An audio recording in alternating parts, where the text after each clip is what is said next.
Kalau kalian nonton video aku yang ini nih, ya ini nih. Di sini aku sempat ngomongin 3 hal, yaitu tentang PWA, native, dan juga web view. Tapi kalian tahu nggak sih apa perbedaan dari ketiga hal ini? Well, secara sederhana, PWA, native, dan web view itu punya tujuan yang sama, yaitu nampilin aplikasi di desktop. Tapi yang membuat mereka berbeda adalah dapur.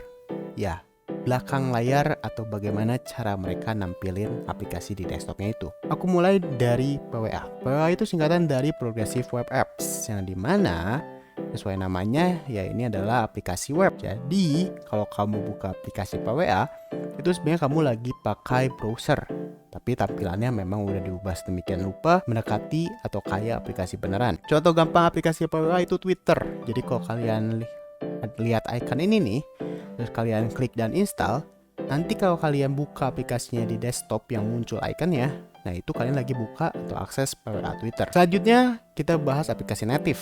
Nah, aplikasi native ini adalah aplikasi yang dibuat pakai bahasa pemrograman asli dari sistem operasinya. Kelebihan utama dari aplikasi native itu sendiri adalah penggunaan RAM yang tentu jauh lebih hemat dan jauh lebih kecil dibandingkan aplikasi yang menggunakan browser atau PWA yang tadi aku sebutin. Bahkan hemat ini bisa 10 kali lebih efisien. Contohnya kalau kalian buka Apple Music nih, kalian buka Apple Music di browser itu mungkin akan konsumsi RAM-nya sekitar 500 hingga 700 MB atau mungkin bisa 1 GB tergantung browser kalian dulu utamanya. Tapi kalau kalian pakai aplikasi native itu cuman makan sekitar 100 hingga 150 MB aja. Lumayan efisien kan? Apalagi kalau situasinya kalian cuma ingin dengar musik. Tentu aplikasi native ini jadi satu hal yang paling efisien. Selanjutnya ada web view. Sesuai namanya, web view ini berfungsi buat nampilin halaman web. Tapi pendekatan ini agak beda kalau kita bandingin sama PWA. Kalau PWA tadi berbasis browser, nah web view ini bisa dibilang semacam komponen yang bisa kita tambahin ke aplikasi native. Jadi web view ini bagian dari aplikasi native. Nah, jadi kalau misalkan ada aplikasi native nih yang perlu nampilin konten web, ya web view ini bisa jadi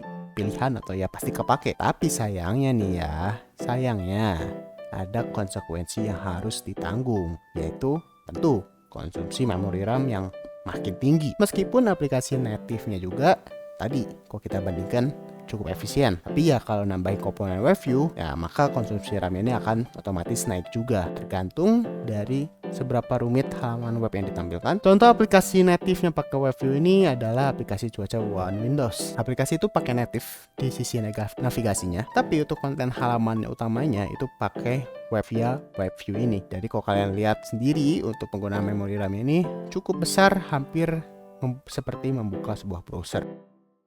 Nah, kalau kalian ngikutin aku ya di video tadi yang aku tunjukin atau di Twitter, aku sering banget bilang kalau aku tuh benci banget sama web view, dan aku selalu nggak pernah nganggap web view itu native, walaupun secara praktikalnya ya web view itu bagian dari native, tapi aku nggak pernah menganggap itu hal yang sama. Kenapa? Tentu jawabannya satu doang, memori RAM. Web view itu bikin boros RAM. Gini, sekarang nih banyak banget bisa dibilang web view ini sering banget ditanda kutipkan eksploitasi besar-besaran sama para developer. Maksudku eksploitasi itu ya banyak banget aplikasi yang ingin kelihatannya tuh native, padahal ya isinya mah cuman web view. Contohnya ya banyak, gak usah jauh-jauh deh. Aplikasi Microsoft aja, kayak cuaca, Outlook, PC Manager, widget, itu semuanya berbasis web view. Apalagi khususnya cuaca dan Outlook, dulunya di Windows 10 mereka itu 100% native dan konsumsi RAM-nya itu under 100 MB, di bawah 100 MB, aku masih ingat banget. Tapi semenjak pindah ke web view, pemakaiannya jangan ditanya, justru malah naik 10 kali lipat, bisa 500 MB, bahkan bisa 700 MB.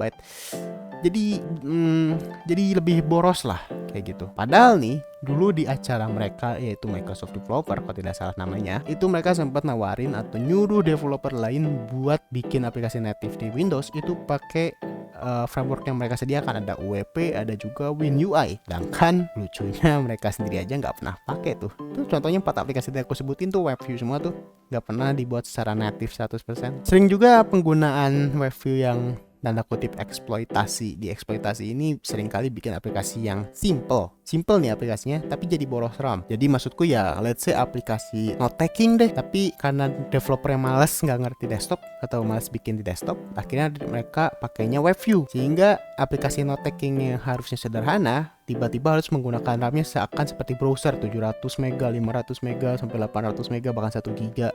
Padahal cuma note taking doang. Kan ini ngeselin ya bagi aku sih ya. Dan bagi aku pribadi sih itu agak ngeselin gitu. Aplikasi yang sebenarnya kok dinativein juga ya bisa lebih jauh efisien, nggak perlu harus yang berat-berat, tapi justru banyak banget di overuse. Justru ya malah pakai WebView, akhirnya WebView ini jadi sebuah hal penyakit bagi aku di aplikasi-aplikasi desktop sekarang ini. Makanya ini asbun aku ya. Laptop sekarang tuh atau PC sekarang tuh banyak banget minimum RAM-nya tuh 8 GB. Padahal dulu banget, atau nggak banget lah, 2010-an terakhir lah, 2019, 2018 itu dulu 8 GB itu adalah sebuah RAM yang cukup besar, cukup wah. Tapi di tahun ini 8 GB itu adalah minimum. Ya Windows 11 aja udah 6 GB sekarang. Yang dimana ya menurut aku, asbun lagi ya, baik lagi, atau dari opini aku aja gitu ya, ya kenaikan minimum RAM atau ya kenaikan normalnya RAM naik ini ya karena penggunaan atau aplikasi-aplikasi di desktop itu jarang banget, udah sedikit yang emang 100% native. Fokus-fokus perusahaan justru lebih fokusnya ke WebView atau enggak web app, PWA. Yang hasil ya laptop, komputer mau tidak mau harus di-upgrade RAM-nya ke yang lebih tinggi. Udah sih itu aja bedanya native, WebView, dan PWA. Secara singkat versi aku, karena mungkin versi orang pasti beda lagi. Dan tentu opini orang akan beda untuk opsi poin yang terakhir. Kalau kalian masih ada yang bingung tentang ketiga hal itu, jangan sungkan buat tulis aja di kolom komentar, nanti aku bakal coba jawab kalau aku sempat. Udah itu aja, sekali lagi thank you udah nonton. See you, sampai jumpa di video berikutnya. Bye bye.